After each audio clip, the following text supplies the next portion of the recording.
Hey everybody, welcome.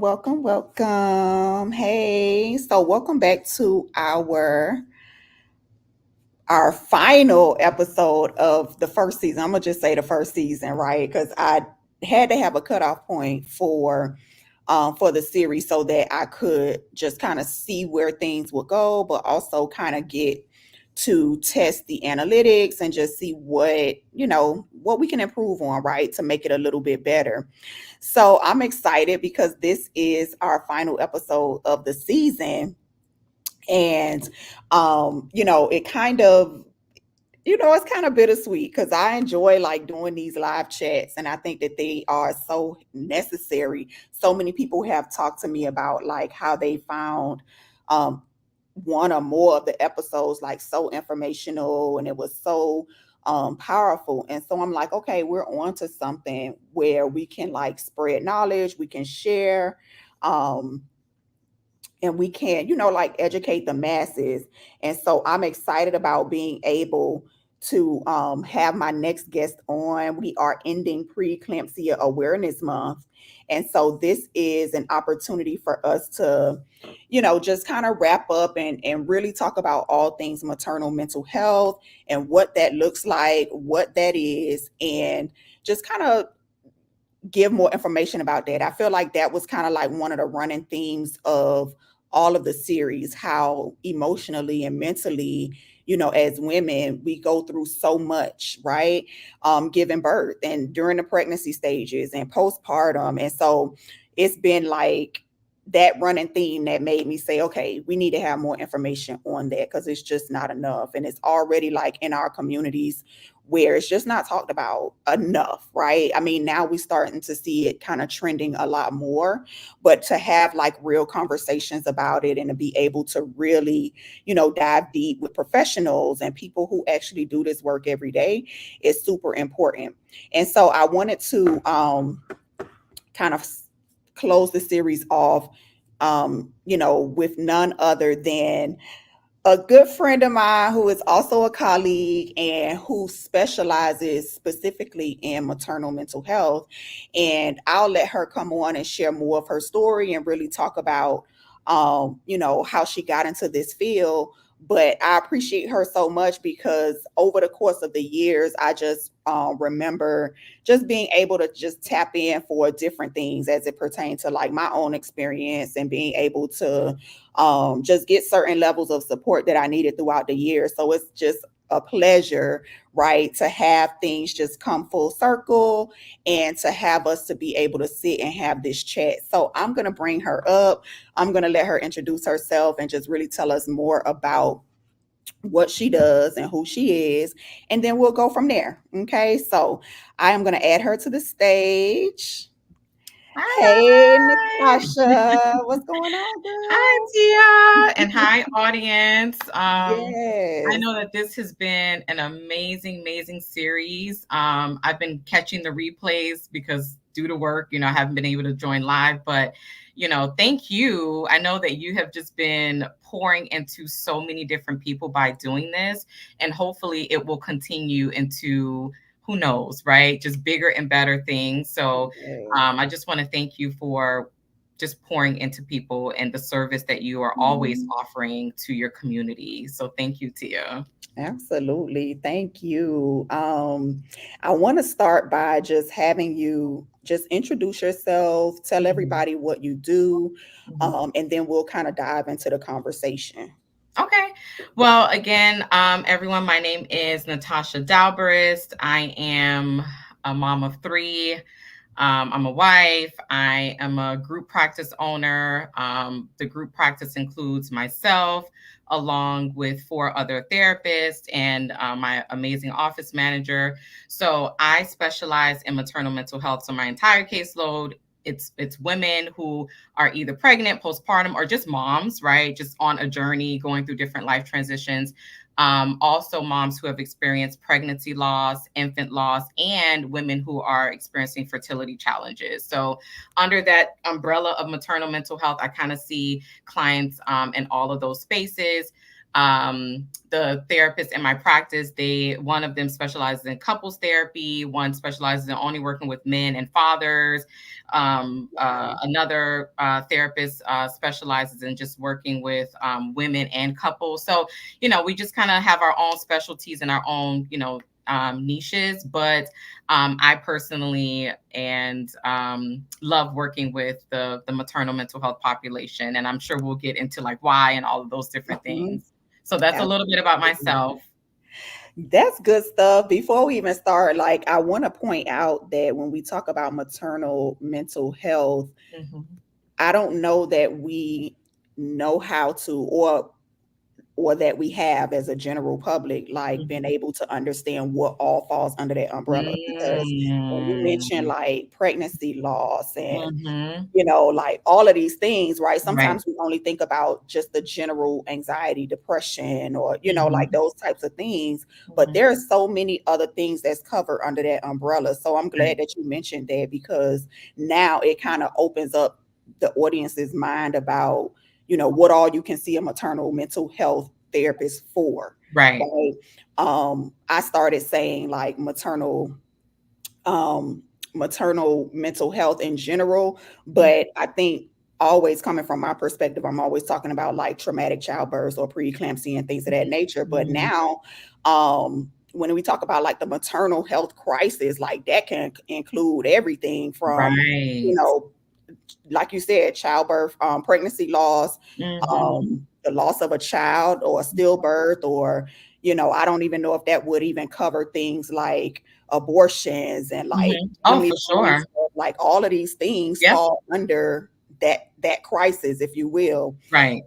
So that's really good to know. And I like that the audience will get to hear that because now people can understand the scope of what they can use this service for. It's not just Right. if you're pregnant or if you have kids, it's for any other issues surrounding like maternal health. So Exactly. thank you for sharing that. And thank you for the work you do because y'all like a needle in a haystack. I don't know that I know like any, Yeah. I mean, I don't know that I know any other therapist that really specializes in that. Right. So, like, I Right. had to have you here because I'm like, I don't know nobody else who do this work. Yeah, and honestly, that's why I got into this work, right? Is my journey started in 2013. Even, while I was already working as a therapist, I would have considered myself to be like a general practitioner. I just saw everybody, right? Mhm, Adolescents, just anybody, everybody who, and I was also working in substance abuse at that time, or was I working at the school district? I don't know. But whatever job I had, I was just working with whoever, they sent my way. mhm, And so my journey started, and I always tell people my journey started in 2013 because that's when I experienced my first miscarriage, right? So it was mhm, then I was like, okay, I would say that I probably bounced back from that pretty easily and pretty quickly. And it wasn't until I experienced the next miscarriage is when it really hit me hard because, doctors will say, oh, well, maybe that was just a fluke. It happens to any and everybody, so nothing's wrong with you. You're young, you're healthy. So, the first time around, it was like, okay, things happen, right? But the second time I was like, I didn't bounce back from that as quickly as I did the first mhm, time.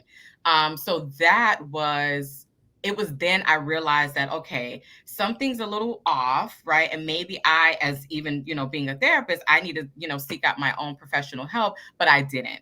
I didn't. Life was happening. I just didn't. And so I went on to have my first son.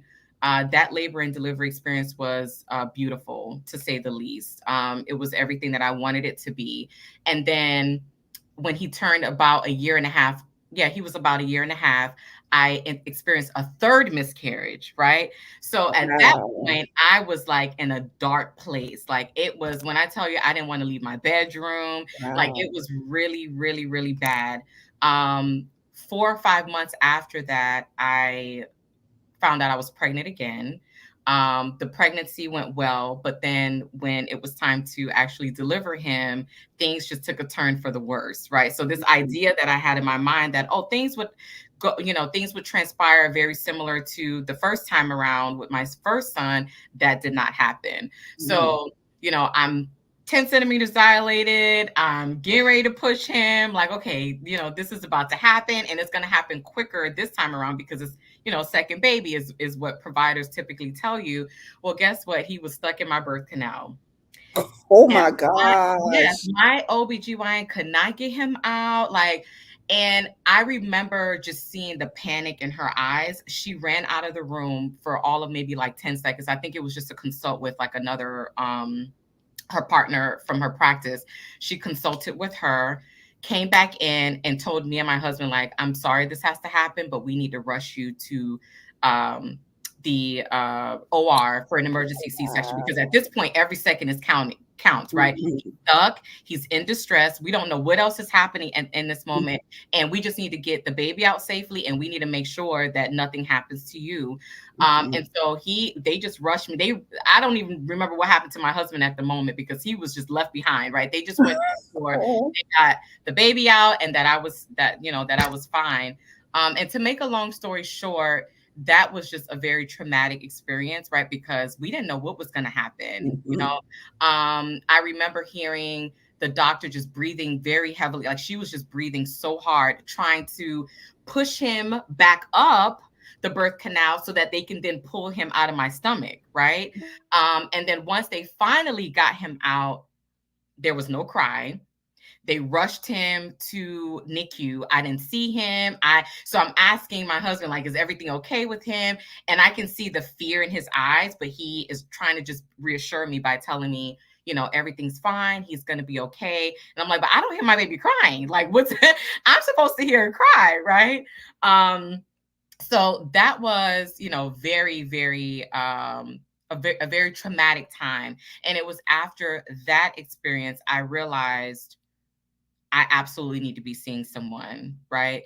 And I went ahead and started looking. I started looking shortly after giving birth to him. I went ahead and I started looking um, for a therapist, and I didn't find anyone who looked like me, right? And I think that's when it kind of hit me, like, wow, is there anyone who kind of specializes in working with moms or just parents in general who have experienced, traumatic deliveries, or anything of the sort? And I couldn't find that. So I ended up to kind of taking matters into my own hands, so to speak. And I found online Postpartum Support International, and they are a nationwide nonprofit organization that has so many different providers who specialize in maternal mental health. They also offer training, some free, some paid, but they offer trainings. And it was at that point I decided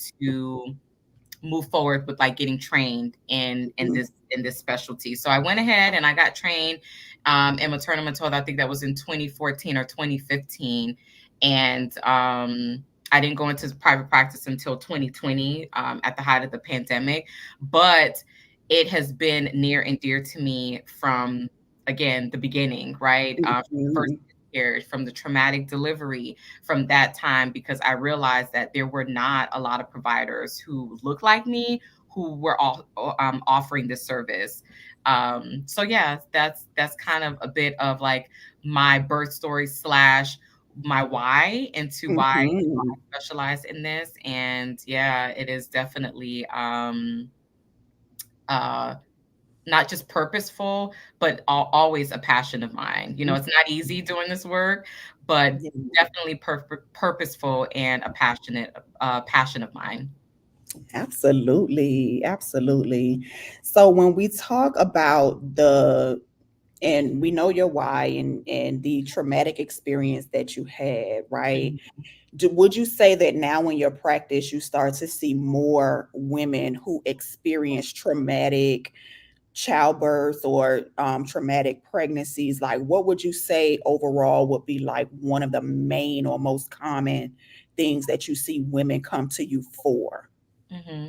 Yeah. So, I mean, I think that I hear so many different things all the time. But one thing that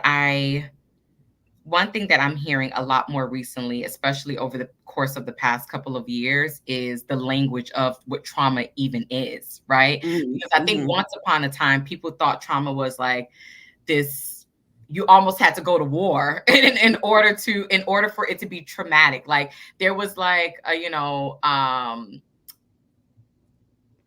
based on whoever's definition of what severity is, or how severe the trauma was or the experience was, that's kind of what we would deem as being traumatic. And one thing that I educate my clients on is traumatic, you experiencing trauma is your experience, right? It may not look the same for someone else. And so if you are having, or if you've experienced a long lasting intense emotion based on an experience that was not so pleasant, I mean, that was traumatic, right? Yeah. So it could be a doctor's visit that you thought would go well, and the doctor is like over talking you or not letting you answer questions or ask questions. That could be traumatic, right? So, I don't tell clients what their trauma is. Based on what they share with me, I might give them language, I might educate them on it. But, I think it's a lot more of my clients are already coming in with that language, which I love, right? Because TikTok, Google, I don't know, but a lot of clients are already coming in with that language of what they deem to be traumatic. Some people go into their labor and delivery experience expecting to have a VBAC or just a vaginal experience, and it's a C-section. Well, that's traumatic, right? Because that's not what you thought it would be. And there's grief that comes with that. There's sadness that comes with that. There's all of these different emotions that's tied to that. So I guess to answer your question, I would say the biggest thing is their birth story not being what they thought it would be. Right. And so I love when clients start seeing me early on, because then we're able to kind of create a postpartum plan together, which again, is not a guarantee, right? Things can happen at the last minute, but just having that postpartum plan, it includes what your support system is going to look like. So already going into this knowing that, yes, I have a plan. I know what I want my birth story to look like, but if it doesn't, I know that I have people who are going to support me both personally and professionally.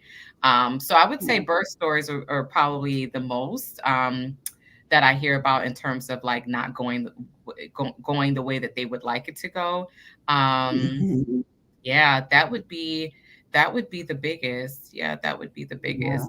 And just and tons of just pregnancy losses, right? Pregnancy losses from, first trimester to even stillborn. There's just so many. And you think that being in 2024 that we would hear less of that, but unfortunately that's not the case. And most of my clients are Black women, right? And so we already know that there's 4 times more likelihood of them dying or something happening during that time, during the delivery experience. But we're seeing that, so it's always disheartening whenever there is some type of like pregnancy or infant loss involved.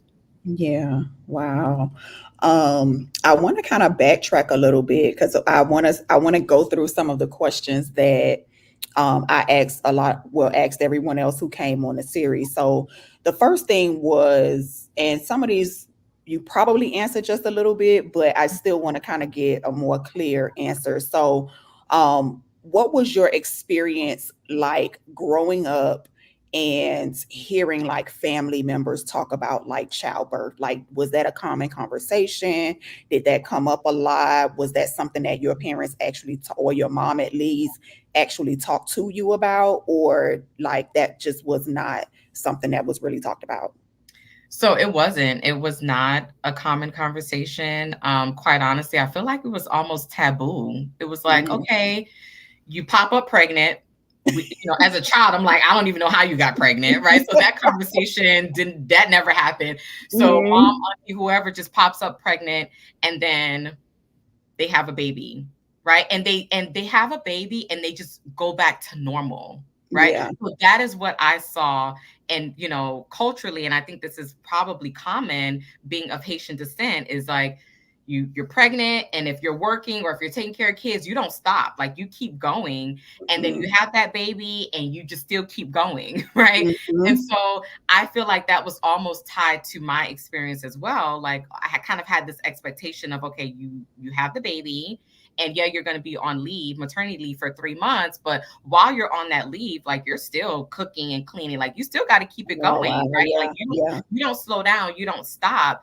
And when I, especially with my second son, who I experienced the traumatic delivery with, I experienced a lot of postpartum anxiety. And so I found myself not being able to keep up physically, but my mind is like racing all the time. Like I'm always worried. I'm always like on edge about what's not getting done. Right. And so I think Right. that growing up, it was just very much so taboo. It was Mhm. definitely taboo. And I think when that happens, you don't really set your children up for success for when they are, expecting, or, when they get older and they get pregnant, or if they're a husband, or they're a male and they have a wife, right? How Yeah. can they then support their spouses? So it's on both ends, Mhm. not just for little girls, but also for boys too. They need to be Yeah. hearing about these things. Absolutely. I remember talking on like previous episodes too about Mhm, how, I mean, especially with the guests that came on as wives or had mhm, supportive significant others or whatever, mhm. like it was just like everybody was like a deer in headlights, like Right. Like, what do I do? I don't know. especially in like a traumatic situation or like, Mhm, just something that was outside of the normal, situation. Like mhm, everybody was just like, okay, what do we do? mhm. So you kind of already fed into the second question, because the second question was going to be about what was your expectation, but you kind of touched on that, like, okay, have the baby, maternity leave, but you're still like doing your day-to-day, Right. household things, and you still got to be a wife, you still got to be a homemaker, you still have to do all of these Mhm, things. mhm. Did you have a plan for your pregnancy? Like, um and I just extend my condolences for the miscarriages that you've had, but were those pregnancies planned? Mhm. And then how did you proceed with like the subsequent pregnancies? Like, were those planned? Is that something that y'all kind of like had like this family planning session, or were Mhm. they like, they just like kind of Right. happened? Yeah. Mhm. So I would say, honestly, I think they were all planned except for my third and final Okay. child. That one was not planned at all. I think we found out we were pregnant with her shortly after my second turned a year old. And we were just like, hold on. We have a Uh-oh. 3-year-old, a 1-year-old. There's no way Oh, we're doing this. Yes, the wow. oldest was 3 and the second was 1, and we found out we were pregnant with her. And I was just like, how are we going to do this right now? We're I both know that's working full right. time. It's already stressful. Daycare is like astronomical. Like, how Oh are we my going to do this? goodness.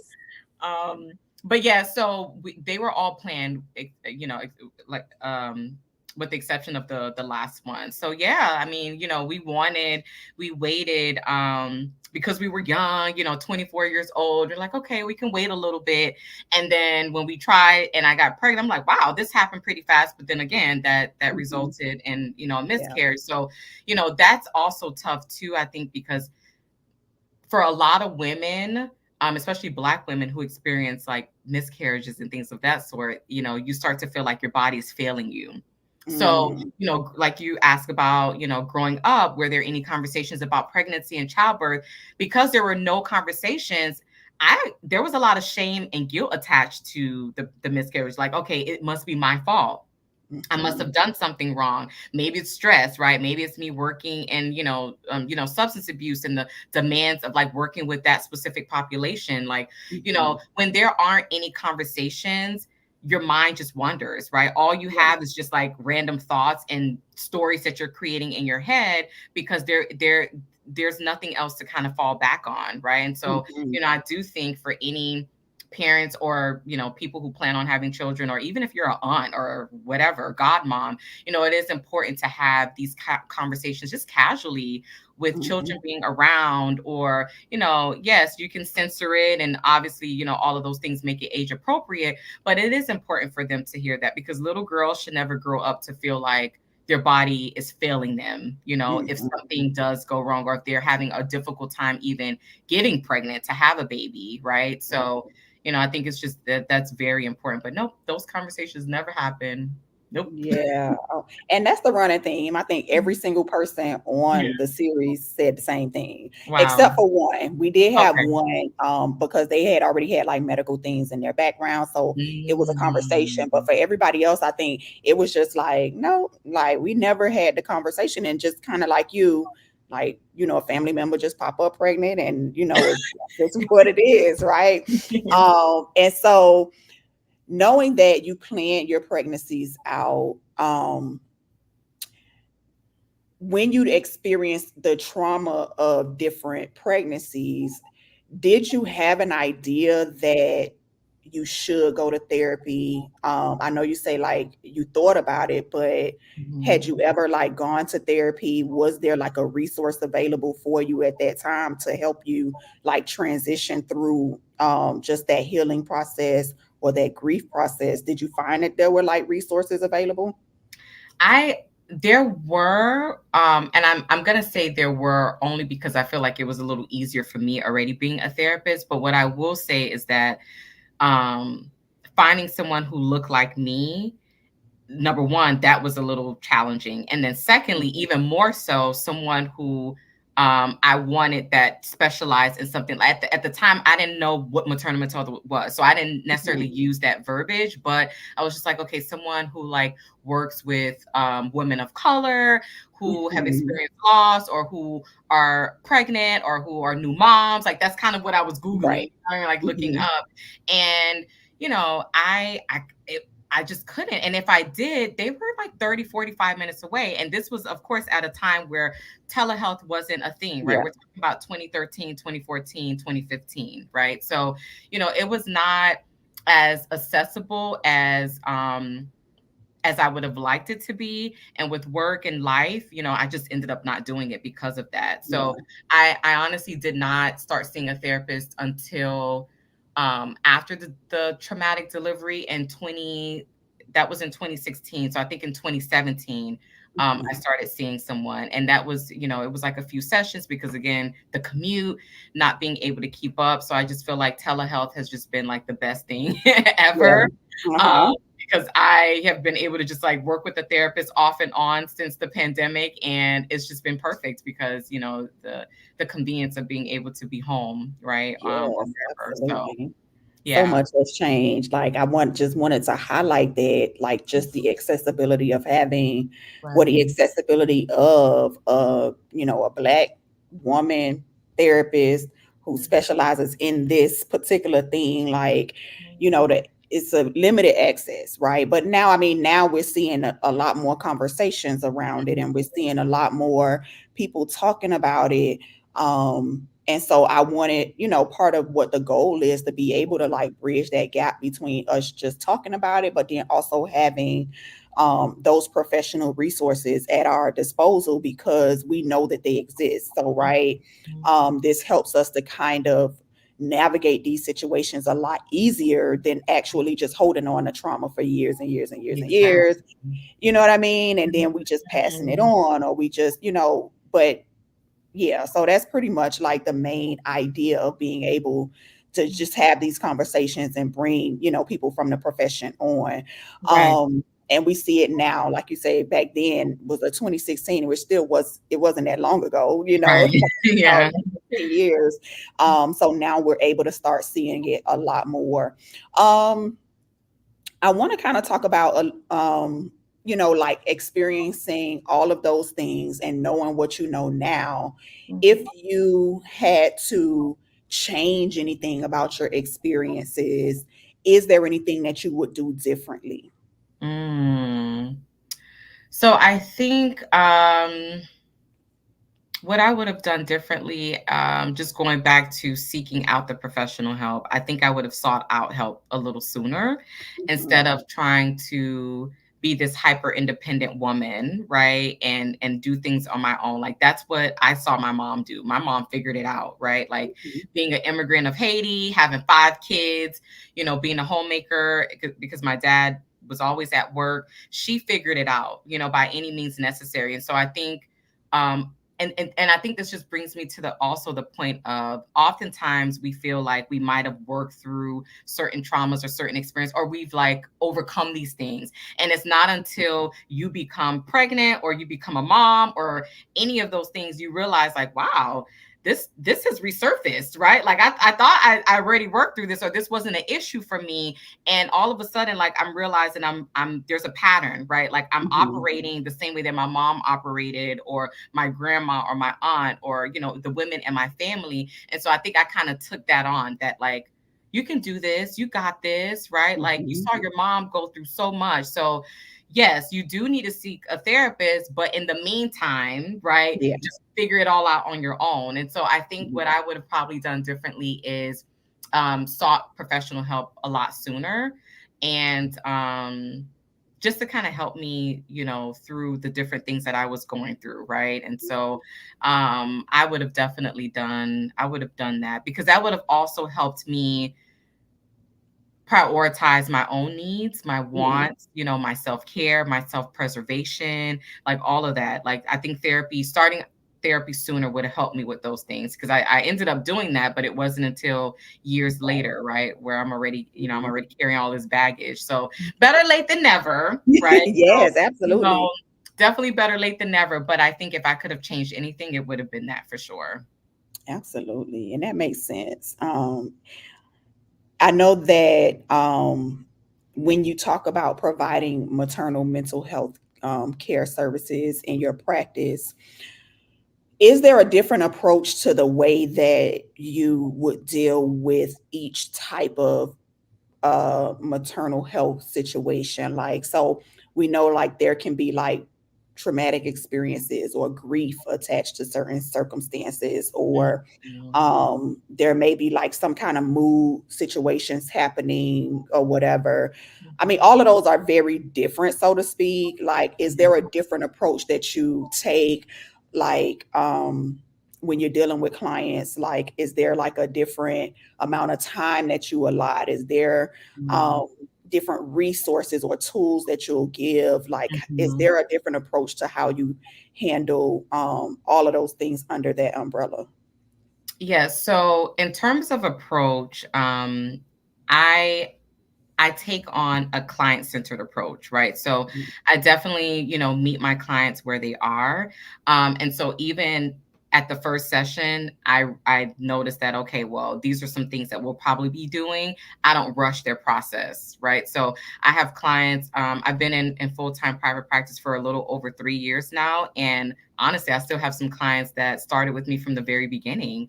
Um, Wow. some of which are OBGYNs and midwives, right? So that's the other thing too, is it's interesting that, I'm working with maternal mental health clients, but I'm also working with some of the providers.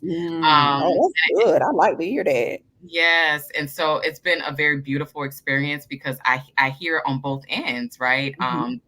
With the vicarious trauma, or even the trauma that they might be experiencing as a result of things turning left for their patient, right?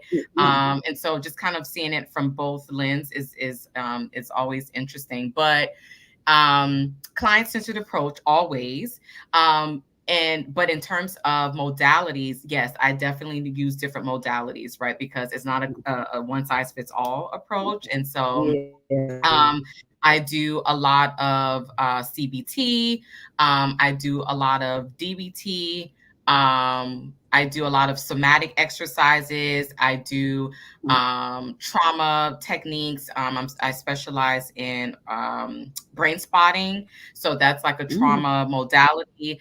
And so that has been very effective for, a lot of my clients as well. But then I also have clients who are just not ready for that. Right. And so, Yeah, yeah. again, I'm not rushing or pushing anything on anyone. I provide psychoeducation, and I explain to them, what the trauma techniques involve. And sometimes you're just like, no, I'm not ready for that. Not until like Mhm. a year in, or sometimes never. And that's fine, Right. right? I just use a different modality that I know is still going to be effective, but still kind of meeting them where they are, if that makes sense. Yeah, absolutely. Mhm. I asked Yolanda on the last one Mhm. about providing like support groups. Is that something that you also do in your practice, like for maternal mental health? So I was, and unfortunately, people just kind of stopped showing up, right? Because life happens. So it isn't something that I've offered in over a year. But if I see that there's a need for it, I have no problem. Like I love support groups. I would love to, so if there is a need for, not a need, because there is a need for it, but if there are people who are interested, then please, let me know, and we can definitely get the support group up and running. It's something that I'm constantly thinking about, but again, we need people to show up. Yeah, So that's absolutely. really it. Right. So for now, there hasn't been a support group in over a year. And it's we offer, individual therapy, we offer couples therapy. But if people are interested in the support groups, we will start that as soon as possible. Um, Yes. yes, we will start that. And I also want to just put out there that we offer services in Haitian Creole as well. So I have two therapists in my practice who they speak English, of course, but they offer therapy services in Creole. So if there is anyone who is a fluent Creole speaker, we offer that, and we have a contract actually with a hospital in Miami where we offer Creole services to their patients, Oh, their Haitian nice. patients. Yes.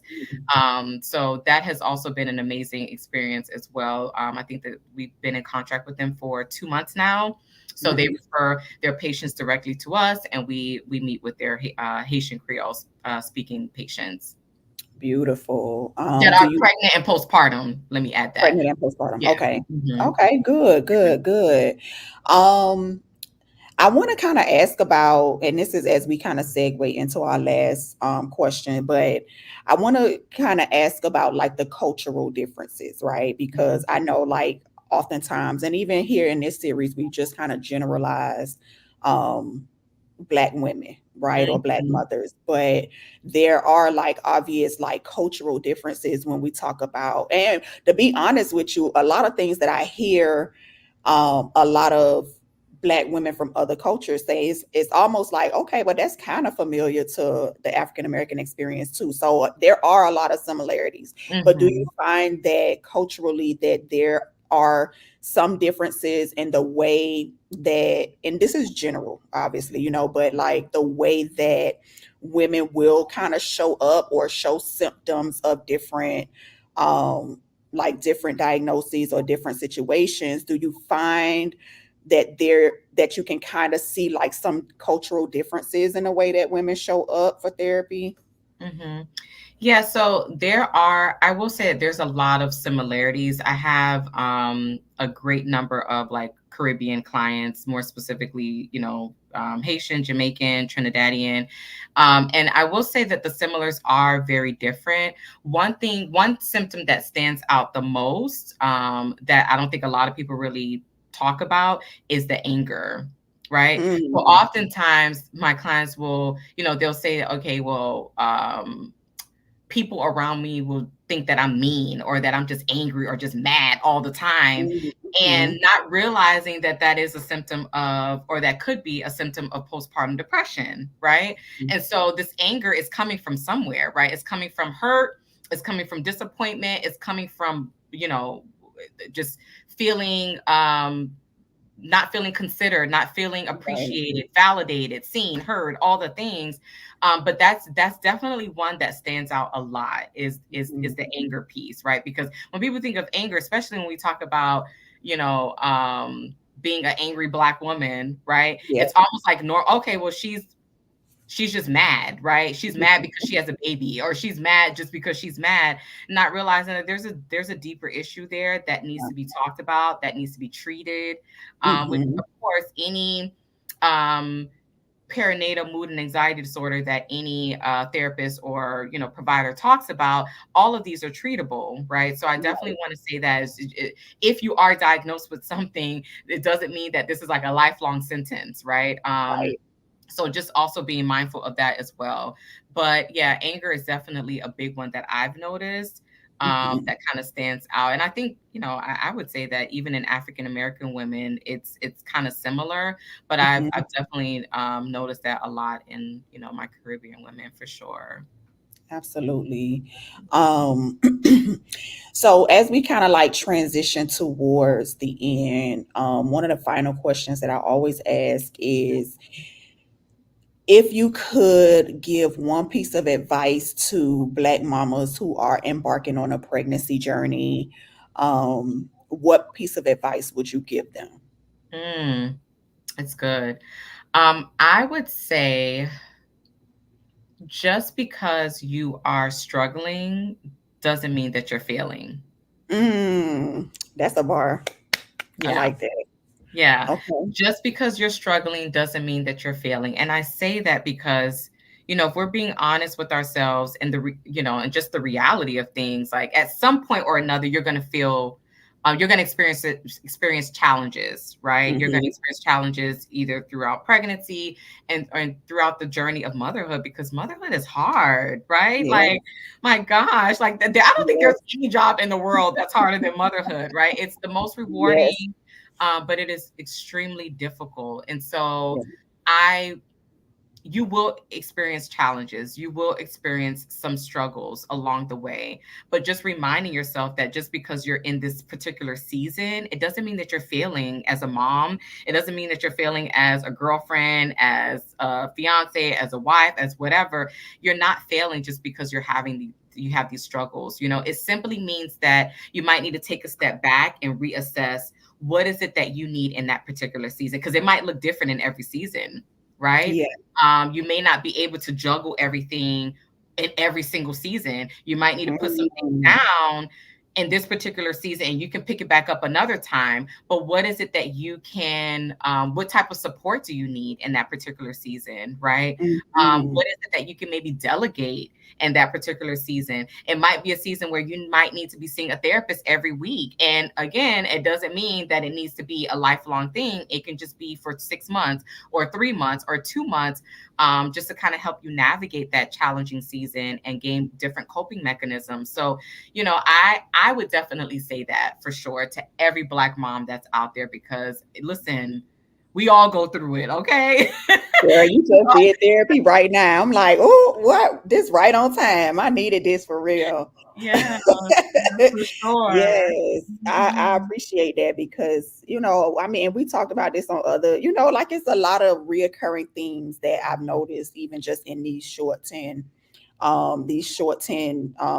series, right? Sessions that that seems to be something that is extremely common that we as Black women oftentimes will have difficulty delegating or asking for help or learning how to put some of these titles down or learning how to just vo- ugh, verbalize what kind of support we Mhm. need in any Mhm. given season. So you know your work is so necessary, Mhm. and I'm always an advocate for therapy, even in my line of work, which is Right. more thing. I still, do therapy too, but Mhm. in my line of work, as far as, nutritional wellness, you Mhm. know, I think a combination of all of those things are needed, right? Like we can't Yes. separate like the physical body from the mental, from the spiritual. It's all connected. And Mhm. so it's important that my message would be that like all of these different people that we've had on the series to kind of guide us in different ways, all of them are necessary.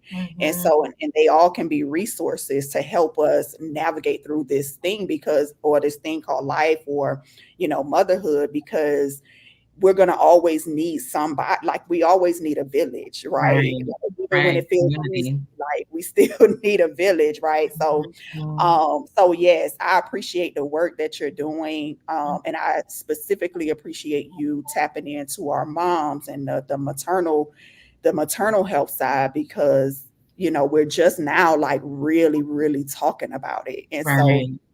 I could just see like in 10 years that, okay, maybe this is not a super big issue because women already Mhm. know, like, as soon as I get pregnant, let me get my therapist on deck. Let me get my midwife on deck. Yes. Let me get my doula on Yes. deck. Let me get my, because we want to act in a preventative way and not just react from trauma or wait till a traumatic event happen for us to Right.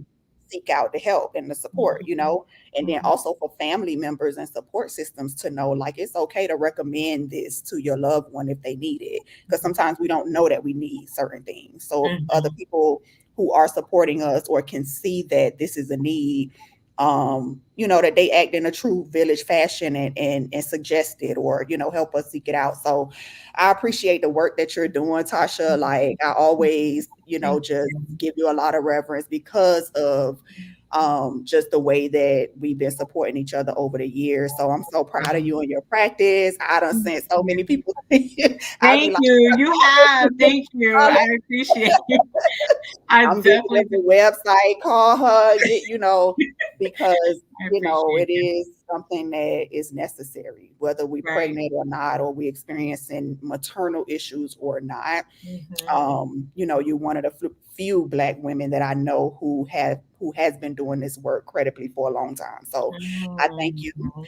And is there any final words? I want you to tell people where they can find you, your website, phone number, how they can get, you know, if they need services, how they can, you know, approach that, and then we can go ahead and wrap up.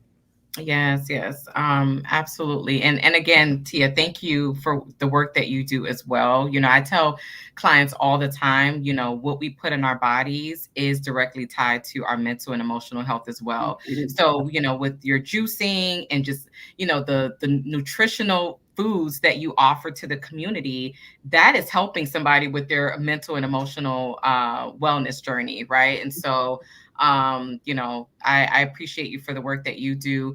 As far as like where you guys can find me on social media, DCW Counseling. I'm sorry, that's Instagram. DCW Counseling is my handle on there. On Facebook is Dalberiste Counseling. That's my last name, Dalberiste, and the word counseling. You should be able to find me on there as well. And you know, it has my website information, the practice number, all of those different things on there. I definitely look forward to, you know, working with anyone who reaches out to me. Again, I love this work, and it's definitely one of a kind, right? You know, Yes. we hold space for clients all the time, but at the same time, you know, it's also as providers, it's extremely important for us to take care of ourselves too. So I definitely do not skip out on that. Yes. I make sure I take care of myself so that I can really show up for my clients the way that they need to be shown up for. So Mhm. that is how you can find me. And then, you know, I'll probably also just comment on the bottom in the comment section of the live. I'll just put my information on there as well so people can just click on it. Absolutely. And I'll put it in the caption as well once we Okay. wrap up and we post everything to final. So Okay. so with that being said, like, this is our 10th and final episode of the season of our birth stories. It was really, really good. So I appreciate you, Natasha. And I Absolutely. will tag all of your pages, and I'll add you as well so that you can share with your audience too. So thank you so much. Thank you. Thank you again for having me, Tia. We'll definitely be talking soon. Absolutely. Yes, ma'am. Have a good day. You too. Bye. Bye bye. All right, y'all. It is a wrap.